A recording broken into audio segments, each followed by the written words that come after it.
My name is Pat Richardson, and I'm a student from Whitman High School. Last year, I represented the United States at the worldwide competition on Microsoft Office, and I have represented my school as well as Arkansas at 2 FBLA National Leadership Conferences. I'm here today because Common Core concerns me as both a student and a future citizen. And I'll mainly be speaking today about the business aspect of Common Core and why there are so many millions and billions of dollars in some cases being spent on Common Core and ensuring that states adopt it. I've also, this past year, was in a geometry course that taught using Common Core methods, and I would be glad to answer questions about it after my presentation. 6 months ago, if you would have asked any student, myself included, what Common Core was, I probably would have said something like, it's this new thing they're doing at school. And if you would have asked my parent or any parent, you would have probably received an even more vague answer. I got involved with this whole thing a couple of months ago when Ms. Lewis asked me if I could help her create a website. At first, I thought it was a little strange and I'd never really looked into it. But as I built the website, I began reading articles and fact-checking. And for the past month, I've spent numerous hours studying what I like to call the money trails. Let me start off by saying that Common Core, the Common Core State Standards Initiative, is a far more complex operation than some governors and educators. The GE Foundation, who has awarded over $40 million in grants for the purposes of Common Core, states it better than I can. The GE Foundation believes that the successful implementation of the Common Core state standards will require a collaborative effort from both education advocacy groups, nonprofit organizations, institutions, and associations. This quote concerns me because an education reform as large as Common Core should require a collaborative effort instead from parents, educators, and legislatures, not private parties with private interests. Something else that bothers me is the constant use of the word stakeholders by Common Core proponents. I do not want there to be any stakeholders in my education. I call it a money trail because I started my research with art. I want to show you where I got started so you can see it from my perspective.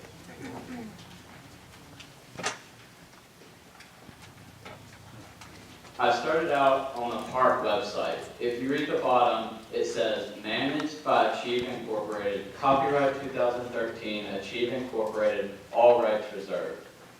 So I wanted to know who is Achieve Incorporated and how and why are they managing this assessment that I'll be taking. Then I went to Achieve's website. I was curious what they do and where they get their money. When I went to their website, I noticed a few things. First, on their site's menu bar, you notice that they have an agenda. I would like to now share a summary of their history from their website. At the 1996 National Education Summit, a bipartisan group of governors and corporate leaders decided to create and lead an organization dedicated to supporting standards-based education reform efforts across the states. To do so, they formed Achieve as an independent, bipartisan, nonprofit education reform organization. To this day, Achieve remains the only education reform organization led by a board of directors of governors and business leaders. This unique perspective has enabled Achieve to set a bold and visionary agenda over the past 15 years, leading Education Week in 2006 to rank Achieve as one of the most influential education policy organizations in the nation. I then looked at where Achieve Incorporated gets its money. I called their Washington, D.C. office and requested a financial report that you would think should be available to the public since they're developing and managing our assessments. But I was denied because I'm not involved in a contractual relationship with Achieve Incorporated. I then changed my strategy. I looked at Achieve's list of contributors, mostly corporate foundations, and looked up each one. Quite a few had grant databases, and I began the tedious process of searching grant database after grant database and creating spreadsheets. Here's the one for Bill and Melinda Gates quite a few grants for large amounts that total $36 million. Several organizations, such as the Bill and Melinda Gates Foundation, began popping up everywhere as I did my research. And they give to almost every possible organization related to Common Core. It's quite astounding. There's Bill and Melinda Gates to the CCSSO, $79 million in grants. Bill and Melinda Gates to the National Government Association, $25 million in grants. Bill and Melinda Gates to the National PTA, $2.5 million in grants. And one grant out of that caught my attention. And the purpose of the grant is to educate parents and communities on the new standards and to empower leaders to create the changes they need in their school system for Common Core implementation. And I'm not sure about you, but I'm a little bit concerned that the Bill and Melinda Gates Foundation is concerned about the PTA empowering leaders to create changes they need to implement Common Core. That seems a little crazy. Just say it. And so from there, I said, another one, the Foundation for Educational Excellence. They endorse Common Core and coincidentally have received $1.6 million in grants to do so, essentially. I then set out to create a comprehensive way to understand how these organizations are related and where the money is going and why. If you listen to any Common Core proponent speak, this is the map you could put together from the information. You'll see that there are two parts to Common Core. There's the standards, which was created by the NGA and CCSSO, and no federal grant money was involved in the creating of the standards, which is correct. And there's the assessment, which is divided into two parts, the PARC assessment and the SBAC assessment. But you're left with not much else information beyond that. And it really isn't the whole picture. They're not lying, they're just not telling the whole story. Through solely the research that I've done, I've created this map, which is not an all-inclusive list. It is just simply a summary of the biggest players in Common Core. You notice there are actually 5 parts to Common Core, which is the standards, the assessment. There's also the curriculum, the professional development, and the student information systems, which is where the data mining comes in. The standards, while they were created by the NGA and CCSSO, that is all correct, but there's much more to an educational system than standards. There's the assessment, which is based on the standards. They wouldn't create a test that didn't match the standards. That would not make sense on their part. But when you break down the individual assessment, PARC involves multi-million-dollar contracts with companies like Pearson Education and ETS, which is Educational Testing Service. You'll see their name quite often. Then the SBAC involves Pearson, ETS, as well as Measure Progress and WestEd. You notice that already you're seeing names in more than one category.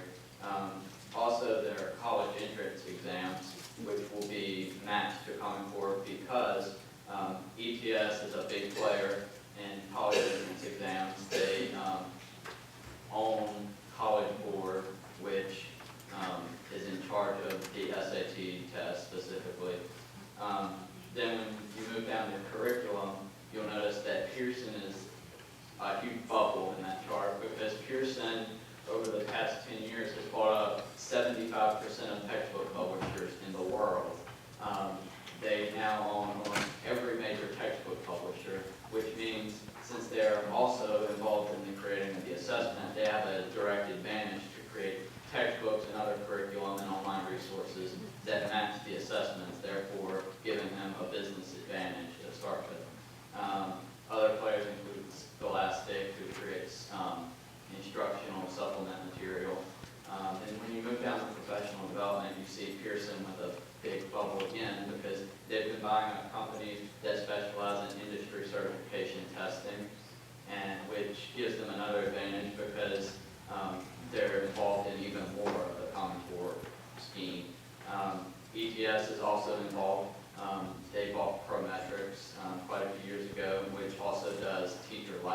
certification, as well as other industry certification. Then you see Scholastic again, who creates professional development resources for teachers. Then when you move down to student information systems, you'll see Pearson is there again with another big bubble, because for the past 2 or 3 years, actually since 2006, they've been buying up companies that specialize in managing large amounts of data and specialize in managing large amounts of K-12 specific data. News Corp is actually another player in the SIS field. They own several companies that do SIS systems. News Corp is current, and specifically in Bloom is currently in a lawsuit in New York State due to a breach in data and a lack of legislation that allows them to manage data without parental consent. So that's a fun ordeal they have going on there. Then Microsoft also benefits hugely because they actually have developed some different algorithms that are used by these other companies that they receive royalties on. So they stand to benefit hugely. So now you see where the federal government money actually comes in. It comes in to pay for the assessments. Over $300 million of the rest of the top fund went to Park and SBAC, and the contracts are available online. They're almost identical, except for one says SBAC and one says Park, and the money amount is a little bit different. But other than that, they're the same contracts. And then you see where the Gates Foundation comes into the picture, which they give money to organizations and companies and all these different people that are involved with every step of the Common Core process that's laid out.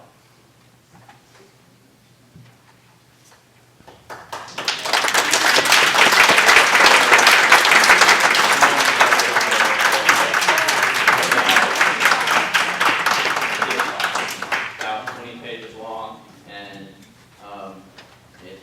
I never thought I would have came across it, but there's a report to the British Columbia Teachers Federation entitled Pearson's Plan to Control Education. And it was an independent report done last year when essentially these same companies went to Canada and proposed the same concept of revolutionizing and unifying education in their province. And they researched these companies and what they do, and they noticed what they've been doing here in the U.S., and they noticed their business strategies here in the U.S., and how they're benefiting from Common Core and from the Race to the Top program, and they ultimately opted at the end of last year not to fall for the sales pitch, and they remained with their same standards and didn't implement Pearson's recommended changes. So I'd like to read a few little sections out of this report. According to investment research firm Sanford Bernstein and Company, Pearson is pursuing a variety of growth strategies, including one that will, I quote, revolutionize how education is delivered to students and around the world, starting with the United States. It is an ambitious attempt to further commercialize education by claiming its products and services will raise student and teacher performance while at the same time cutting spending. If successful, Bernstein argues, it would make every teacher and school student in the United States a potential customer, which really bothers me because I don't like to be seen as a customer to all these organizations, especially through public education. We should not be referred to as customers by anyone. In 2011, Education Minister George Abbott announced his government's plan to transform education so that every student can excel and thrive in a rapidly evolving world. An analysis of the plan's elements indicates the plan may be designed not for students and teachers, but for the corporate sector, in which Pearson is a leading player. The plan consists of 5 elements, each of which could become a profit